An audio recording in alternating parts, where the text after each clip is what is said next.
Hello student, welcome to our YouTube channel Sandra Advanced Education. This is general knowledge of class 5th and today I am going to teach you lesson 14. The name of lesson is 7 wonders of the ancient world. बच्चों आज इस lesson में हम प्राचीन विश्व के 7 अजूबों के बारे में बात करेंगे। बच्चों जैसे प्रेजेंट टाइम में आज के समय में संसार के 7 अजूबे हैं, उसी तरह प्राचीन भारत मतलब प्राचीन संसार में भी 7 अजूबे हुआ करते थे। पुराने समय में भी 7 अजूबे हुआ करते थे, जिनमें से 6 अजूबे क्षतिग्रस्त हो गए हैं, बेकार हो गए हैं, लेकिन उनमें से अभी एक अजूबा बचा हुआ है। आइए जानते हैं संसार के इन प्राचीन अजूबों के बारे में। Our beautiful world is full of monument. हमारा जो सुंदर संसार है वो स्मारकों से भरा हुआ है। उसमें स्मारक मतलब बहुत सारे स्मारक हैं, उसमें मॉन्यूमेंट्स हैं। Million of tourist from all over the world throng these place every year. Millions of tourist, बहुत सारे टूरिस्ट, संसार के बहुत सारे टूरिस्ट प्रत्येक वर्ष इन अजूबों की यात्रा करने के लिए, इनको देखने के लिए आते हैं। Some of the monument of an ancient world are given below. उनमें से कुछ मॉन्यूमेंट इस लेसन में, आज के लेसन में दिए गए हैं, जिनके बारे में हम पढ़ेंगे। Recognise the following monument of the ancient world. जो नीचे मॉन्यूमेंट दिए गए हैं, स्मारक दिए गए हैं प्राचीन विश्व के, हमें उनको रिकॉग्नाइज करना है, उनके नाम हमें लिखने हैं जो स्पेस दिया गया है। Use the help box. इसके अलावा हम हेल्प बॉक्स का भी यूज कर सकते हैं। Let's see. The number 1 is pharos of Alexander. ये दुनिया का पहला लाइट हाउस था। सिकंदरिया का प्रकाश स्तंभ भी इसको कहा जाता है। ये मिस्र में है और ये एक आइलैंड पर बना हुआ है। आप देख पा रहे होंगे इसके चारों तरफ पानी ही नजर आ रहा है। ये एक आइलैंड पर बना हुआ है जो कि समुद्री यात्री जो है उनको रास्ता दिखाने का ये काम करता है। और इसमें वाइट मार्बल लगा हुआ है, मतलब ये वाइट मार्बल से बना हुआ है। इसके अलावा ये 400 फीट ऊंचा है। इसकी जो ऊंचाई है वो 400 फीट है। इसके अलावा इसका जो मुख्य उद्देश्य है वो ये है कि ये समुद्री जहाजों को रास्ता दिखाने का काम करता है। पुराने समय में क्या हुआ करता था, जो समुद्री यात्री हुआ करते थे, जो जहाज हुआ करते थे, वो भटक जाया करते थे रास्तों से, जिसकी वजह से वो गुम हो जाते थे। तो यहाँ पर ये लाइट हाउस जो था वो समुद्री जहाजों को रास्ता दिखाने का काम किया करता था।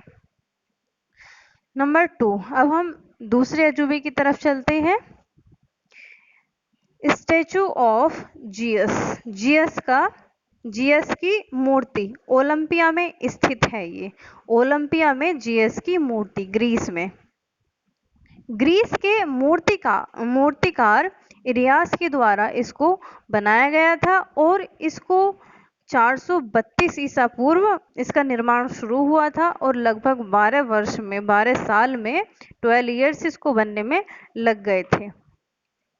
इस मूर्ति में जो देवता जियस है वो बैठी हुई अवस्था में है और इसके अलावा इसकी जो ऊंचाई है वो 42 फीट है और ये ज़्यादातर इस पर लकड़ी का यूज़ किया गया है, जिसको बाद में धातु से ढक दिया गया।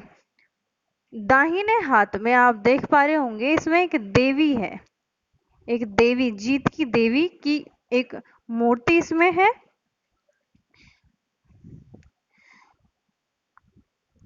तो ये है स्टैचू ऑफ जियस। अब हम चलते हैं थर्ड अजूबे की तरफ, थर्ड वंडर की तरफ। And the third wonder is tomb of Mausolus. इसकी ऊंचाई 150 फीट है और इसको राजा मसोलस के द्वारा बनवाया गया था। उसकी याद के रूप में इसको माना जाता है। राजा मसोलस की याद के रूप में इसको माना जाता है, टॉम्ब ऑफ मसोलस।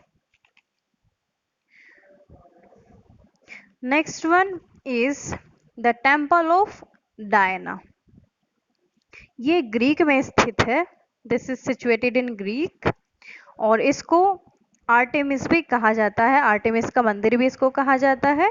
ये एक यूनानी मंदिर है, यूनान का एक मंदिर है, और ये आज मतलब आज के समय में ये तुर्की में स्थित है। Next one is colossus of Rhodes. Rhodes की विशाल मूर्ति यूनानी द्वीप, मतलब ये एक यूनान के द्वीप जिसका नाम रोडेस है उस पर बना हुआ है, और इसमें ये यूनानी देवता है जिनका नाम हिलियोस है। ये मूर्ति सबसे विशाल मूर्ति थी उस समय की विश्व की सबसे ऊंची मूर्ति थी। इसकी लंबाई लगभग 30 फीट थी, 30 मीटर इसकी लंबाई थी। 30 मीटर नहीं, 30 फीट इसकी लंबाई थी, और ये प्राचीन विश्व के 7 अजूबों में से एक है। इसका निर्माण 292 ईसा पूर्व से लेकर के 280 ईसा पूर्व के बीच में कराया गया था। अब हम चलते हैं 6th अजूबे की तरफ, 6th वंडर की तरफ, जिसका नाम है hanging garden of Babylon. Babylon का हैंगिंग गार्डन। इसकी सही लोकेशन का अभी तक पता नहीं चल पाया है कि इसकी वास्तविक लोकेशन कहाँ पर है। राजा ने अपनी पत्नी को खुश करने के लिए इसको बनाया गया था, जिससे उसको अपनी मायके की याद ना आए। आज ये इराक में मौजूद है, इराक में स्थित है ये hanging garden of Babylon. Next one, the next wonder of ancient world is pyramid of Giza. Giza की पिरामिड, ये मिस्र की राजधानी काहिरा के बाहरी इलाके में गीजा पठार है उस पर बने हुए हैं। एक पुरातात्विक स्थल है जिस पर ये बने हुए हैं। प्राचीन स्मारकों के इस परिसर में तीन पिरामिडों को सम्मिलित किया गया है, जिसे ग्रेट पिरामिड के नाम से भी जाना जाता है। इसमें मूर्तिकला, कई कब्रिस्तान हैं, और इसके अलावा एक श्रमिक गांव है और औद्योगिक परिसर भी शामिल है। ये पश्चिमी राजस्थान में स्थित है। इन सभी अजूबों में से केवल मिस्र के पिरामिड, गीजा के पिरामिड ही बचे हुए हैं। बाकी सभी मौसम आंधी तूफान की वजह से क्षतिग्रस्त, बेकार हो गए हैं, नष्ट हो गए हैं। Thank you for watching this video अच्छी लगी हो तो वीडियो को लाइक करना, कमेंट करना, साथ ही साथ हमारे यूट्यूब चैनल को सब्सक्राइब करना ना भूलें। अगर आपने यूट्यूब चैनल सब्सक्राइब नहीं किया है, बेल आइकन पर प्रेस कर दें, जिससे हमारी नई वीडियो की नोटिफिकेशन आपको सबसे पहले मिले। Thank you.